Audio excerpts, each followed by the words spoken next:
जो है उसकी राजधानी बनेगी। इब्तिदा इस खैर होता है क्या, आगे आगे देखिए होता है क्या। जैसे जैसे चुनाव आएगा भाषा ऐसी बदलेगी कि आप यकीन नहीं होगा कि ये हुजूर वही थे। अभी कह रहे हैं कि घरेलू बिजली जब सरकार बनेगी तो पूरा घरेलू बिजली का बिल माफ कर दिया जाएगा। अब तक पंडित जी ने बताया था कि नहीं करना है, अब तक पंडित ने बताया था नहीं करना है। कभी कुछ किया है कि आपकी बातों पर कोई भरोसा करे? करें बनारस जैसे यहाँ भी स्टेडियम बनेगा, इंटरनेशनल स्टेडियम। अभी अरविंद राज कल बता रहे थे। गौवा का खड़ंजवा बना लिया ना अपने गौवा के, बन गया गौवा वाला खड़ंजवा। देखा जाए तो अब्बास अंसारी का नाम लेते ही शांत हो जा रहे हैं, बता नहीं रहे कि अब्बास अंसारी पर प्रचार किसके ओर एक तारीख के बाद हमेशा के लिए शांत हो जाएंगे राजनीतिक रूप से। तो क्या देखा जाए अब्बास अंसारी इस बार किसके साथ रहेंगे? या वो तो उनसे पूछे ना, आपको समझ में नहीं आ रहा था हम क्या कहें। ये वो तो शांत हो जा रहे हैं, वो शांत हो जा रहे हैं तो मैं उनका प्रवक्ता थोड़े हूँ कि क्यों शांत हो रहे, इस बात का मैं जवाब दूँ। आपका चुनावी एजेंडा क्या क्या है? जो 10 सालों से सेवा संघर्ष और त्याग कर रहा हूँ, अगर वो भावना रहेगी तो सर्वांगीण विकास अपने आप होता है। यहाँ जो बुनकरों का, किसानों का बुरा हाल है, फ्लैट रेट खत्म हो गया, यहाँ तो उद्योग धंधे तो है नहीं, सब खत्म हो गए, नौकरियाँ मिल नहीं रही है, GST लग गया, पलायन हो रहा है। किसान जाड़े में अपने खेतों की रक्षा जानवरों से और गर्मी बिजली के तारों से करते हैं, कहीं आग न लग जाए। नौकरियां खत्म हो गई, हमारे नौजवान बेरोजगार हैं। जब तक नौजवानों को रोजगार नहीं मिलेगा, नौकरी नहीं मिलेगी, बाहर से पैसा नहीं आएगा, यहाँ आर्थिक रूप से सुदृढ़ नहीं होगा। तो इंफ्रास्ट्रक्चर जिसे बोलते हैं कि यहाँ का इंफ्रास्ट्रक्चर विकास करके यहाँ उच्च शिक्षा संस्थान, और देखो सरकार कोई भी हो, हर व्यक्ति को नौकरी नहीं मिल सकती, लेकिन सारे बेरोजगार भी नहीं हो सकते। जैसे सरकार में हो रहा है, पेपर लीक हो जाए, नौकरियां बंद हो जाए, जिन लोगों को नौकरी नहीं मिलेगी हम ऐसे सेंटर खुलवाएंगे कि वहाँ सस्पेंड करके कौन किस लायक है उसकी उसे ट्रेनिंग दे के प्राइवेट में नौकरी हो या उसके हिसाब से कोई रोजगार छोटा लघु उद्योग धंधा वो हो, उसकी व्यवस्था करेंगे। आने वाले 5 सालों में सबसे कम बेरोजगार मेरे लोकसभा में हो, और ये बात मैं सदन में खड़ा होकर बोलूँ।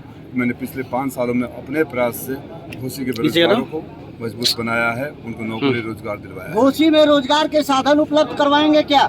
अभी क्या बोला था, पूरा रामायण हो गया, सिद्धवा के बाप था। नहीं कहा। एक सवाल ये है कि उत्तर प्रदेश के युवाओं को दिल्ली और बम्बई और गुजरात जाना पड़ता है काम करने, और वहाँ की स्थिति ये है कि इनको कुत्ते जैसे वहाँ पे लताड़ा जाता है। तो क्या सरकार बनती है तो उसके बाद क्या यहाँ पे जो लोग बम्बई में हमारे नौजवानों को कुत्ते की तरह लताड़ते हैं, आपने बोला पिटाई करते हैं, यहाँ उत्तर प्रदेश में आकर आपसे वोट मांगते हैं, वही लोग हैं ना जी, जो महाराष्ट्र में वही यहाँ लोग हैं। तो यहाँ की जनता उनसे बदला ले, और निश्चित रूप से सरकार की जिम्मेदारी होती है कि अपने घर का बच्चा अपने घर में नौकरी करे। कोई माँ बाप ये नहीं चाहता कि मेरा बेटा दूर जाए। मैं ये पूरा प्रयास करूँगा कि घोसी में इतनी व्यवस्थाएं कर दूँ कि एक नहीं तो कोई और रोजगार, धंधा, नौकरी, प्राइवेट, सरकारी, हमारे नौजवानों को रोजगार मिले।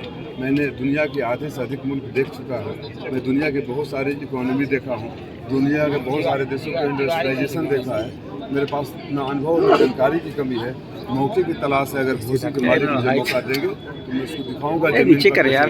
मेला घूमने वाले किसको बोले हैं आप? मेला घूमने घर लुटने। कौन है मेला घूमने? मेला घूमने घर लुटने।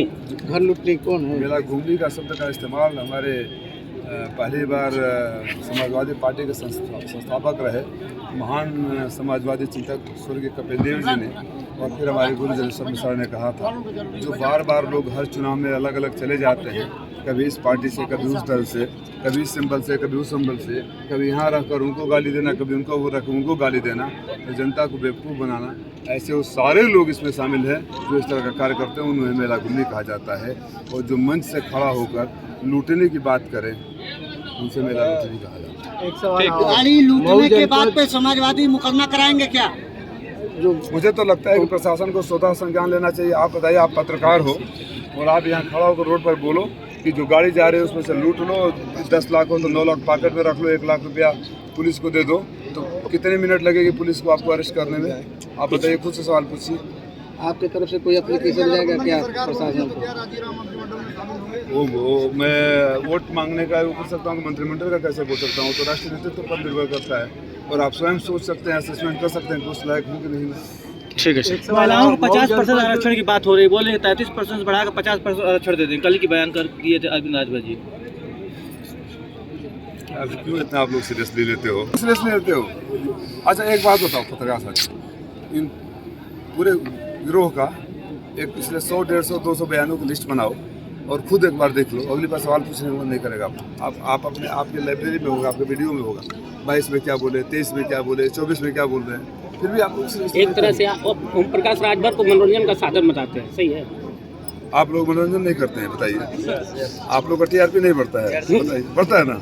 बढ़ता है, बोलेंगे तभी तो लोग देखेंगे। और उसके बाद और सनसनीखेज आप हेडिंग देते हैं। हाँ? मैं अपने माँ बाप की औलाद नहीं, मैं यहाँ हूँ तो अपने माँ बाप की औलाद नहीं, टायर छुट कर दो, चुप हो जाएगा, काटेंगे। पता नहीं फिर क्या बहुत बहुत बोलते हैं? धन्यवाद। शेर हूँ, thank you sir. Om Prakash